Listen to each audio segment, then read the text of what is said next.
सन्माननीय अध्यक्ष महोदय, सरकारने आरटी बंद करण्याचा निर्णय घेतला।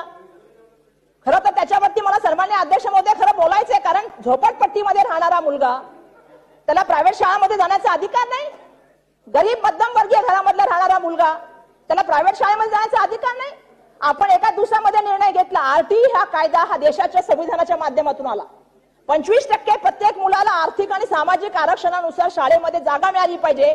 साहेब, आज एक मुलगा पब्लिक स्कूलमध्ये शिकतो, एक मुलगा इंटरनॅशनल स्कूलमध्ये शिकतो, एक मुलगा आयबी मध्ये शिकतो, एक मुलगा प्रायव्हेट शाळेमध्ये शिकतो, एक मुलगा महानगरपालिकेमध्ये शिकतो, आणि त्या ठिकाणी आमची मुलं जाणार नाहीत का? आरटी कायदा बंद केला सन्माननीय अध्यक्ष महोदय।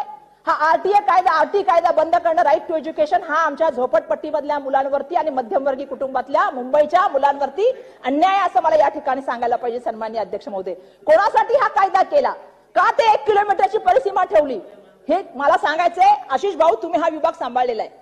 ही जी केलेली गोष्ट आहे ना की शासकीय आणि अनुदानित जे 1 किलोमीटरमध्ये असतील तर तिथल्या विद्यार्थ्यांना त्या गोष्टीचा फायदा द्यायचा नाही। तो मुलगा त्या शिक्षणापासून बहुजन समाजामधली, इतर समाजामधली मुलं शाळेत जाऊ शकत नाहीत, शिकू शकत नाहीत।